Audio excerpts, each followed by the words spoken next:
There's a misconception in some ways that public life is always politics and policy is meant for the limited few like the bureaucrats in the civil services. People in this profession have come by sheer accident. I didn't know public policy. 20 years ago, India was a controlled economy. So the interaction between the government and industry and the society, that has drastically changed. And in that change, there was a liaison person of corporate affairs. So external affairs, public affairs, stakeholder management is now very, very important. There's a professional thing to the whole management of this space.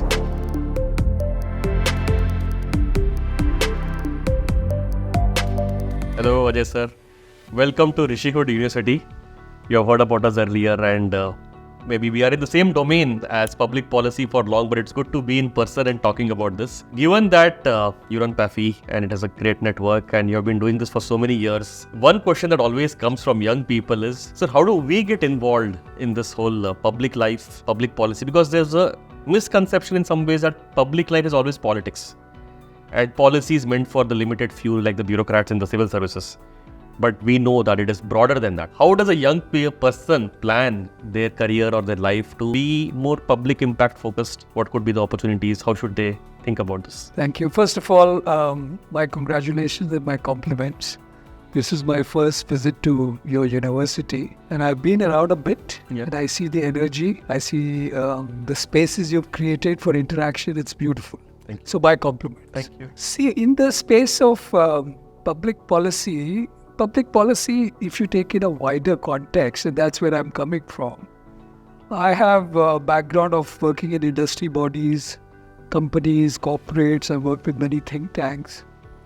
And I see a huge change the way corporates are looking at this new profession. So let me explain that a bit. Stakeholder management is a key now for everybody. So in a wider context, public policy, if you expand that to public affairs, not limited to corporate affairs, these are the three words I'll play around a bit. You look at 20 years ago, India was a controlled economy. Government told you what to make, where to make, how much to make, where to sell, who to sell, at what price to sell. That has drastically changed, especially the last 10 years. The economy has changed. The way government looks at industry has changed. Industry was earlier seen as something to be tolerated, but now industry is in the forefront. So the interaction between the government and industry and the society has changed drastically for good. And in that change, there was a liaison person of corporate affairs in a company who would typically wear a safari suit with a briefcase, go around various bhavans in Delhi and fix things. That has changed. That has vanished. Today you have more open, transparent interaction between the governments and industry. Today the government wants to reach out to industry to talk about not just that this is the policy I have created, but even before the drawing board, they want to have a discussion with the industry. Therein I see a huge role for this new profession of public policy. So the public policy is overall, if you see public affairs, which are then, as you mentioned, I co-founded something called Public Affairs Forum of India some 17 years ago. When I went around and I saw that there was no platform for public policy professionals in a corporate to meet. And then over the last 16 years, now there are 100 plus companies in PAFI, Public Affairs Forum of India. These are the people, for example, in a company function, manufacturing, finance, there all the finance guys, CFOs meet, all the HR guys meet. But there was no platform for the public policy professionals to meet, exchange ideas. So we created PAFI. And in the last 16 years, we find that this profession, and we are working a lot to push this profession, especially the youngsters. So PAFI today has three goals: provide network for people to exchange ideas, provide a platform where government and industry can talk, and the third and the most critical thing is capacity building. Because we find that people in this profession have come by sheer accident. People like me, I've got 40 years, but I have a law background. I didn't know public policy from So I went into industry body, then worked in companies, corporates, worked globally. So we've gone into this by sheer accident. But today I find schools like yours, the program which you're running, there's several other schools, where there's a huge amount of work going on in terms of capacity building for younger people. So my message to the youth, this is a fascinating field. I love it.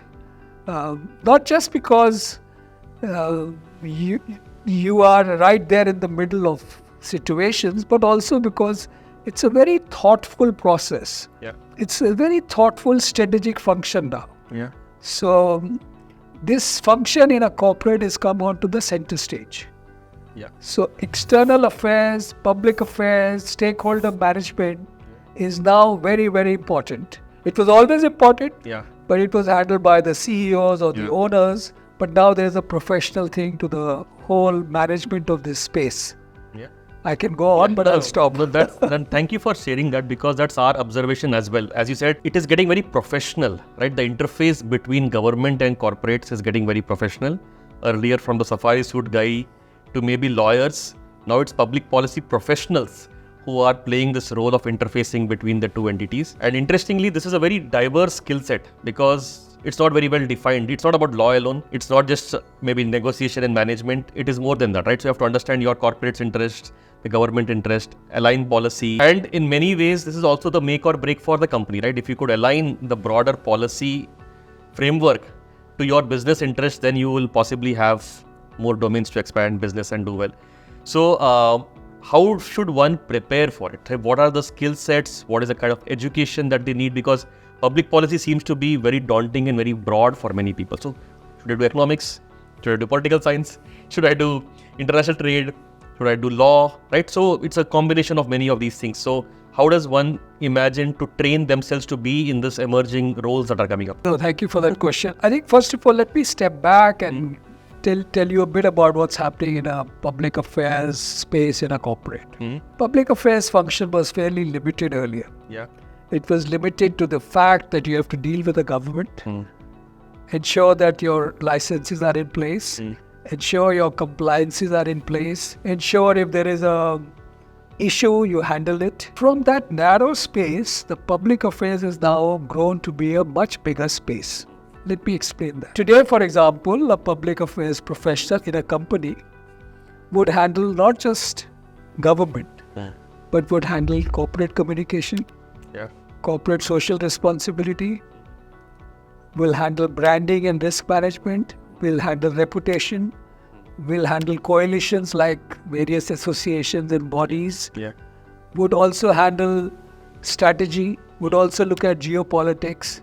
So anything which impacts the business, except the bottom line of running the company and manufacturing, but the wider space, and anything and everything can impact your business. If there is an issue in Middle East and the shipping gets impacted, your company gets... So, now we are in an interconnected world. And this person, he or she handling public affairs, need to be very curious, need to understand or join the dots. There are so many probabilities going around at the same time. This person need to be joining the dots, need to understand how some incident of a geopolitics happening in somewhere in the world may impact your company. So obviously the function is not esoteric. The function has to help business. So to able to help business, you have to understand business. So first thing, you have to understand business of the company, and you have to make yourself relevant so that business gets promoted. So these are the fundamentals. But a person in public affairs arena should be curious, should be good in communication, should be very comfortable with hierarchies, because you have to go and meet anybody and everybody. Should also understand that networking is very important. Networking is your net worth. Okay? So these are the soft skills. From the question you asked, whether it's economics or political science or engineering, I see even engineers are getting into this profession. That doesn't matter. As long as you have these 4 or 5 traits, curiosity, ability to network, dealing with hierarchies, joining the dots, and good at communication. So I would put it like that. Amazing. So this is what at Rishihood we call meta skills. Okay. We may call them soft skills, but there are skills that will allow you to develop more skills, right? So they are at the higher order in that sense. Along with the domain expertise, as I understand you said, that you have to understand the business very well. So you'll have to have that domain knowledge. But these are the broad set of meta skills that will allow you to get the job done for your company, right? Shobhit, the important thing is you have to make your profession valuable to the business. Yeah. Yeah, of course. I mean, you can't just be there. I'm the public affairs chief. I know everything. Yeah. If the CEO is not finding that you are helping him grow the business is important. Yeah.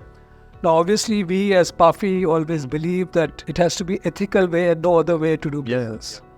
In fact, we have a code of conduct that people have to sign and all that. The point I'm trying to say is this whole public affairs, corporate affairs has to be seen from the prism of business, risk management, and it's now very, very strategic function. Yeah. So as long as you understand risk management and strategy and make yourself relevant to the bottom line of the company, you're good. Interesting. Sounds like a very exciting role because as you mentioned, a small event geopolitically can impact business and other way around. Maybe your business also impacts geopolitics. So all the way you have this, you have to have a lens on the whole world, yet understand the micro details of your company. This is what young people aspire to do, right? They don't want to get boxed into a very limited role, right? So this sounds like a very exciting thing. Thank you. Thank you for sharing these thoughts, and we hope that together we could do a lot, in terms of the young talent that we are able to train as an academic institution, the kind of network that PAFI has built, and they're looking for such young talent to come and play very important roles in the companies that you serve. So looking forward to many such conversations and more impactful engagements. Absolutely a pleasure, and we'll be very happy to have some kind of arrangement between Public Affairs Forum of India and the Yeshivot University, and we'll be happy to invite your scholars and students to participate in our programs. Thanks a lot. Looking forward. Thank you.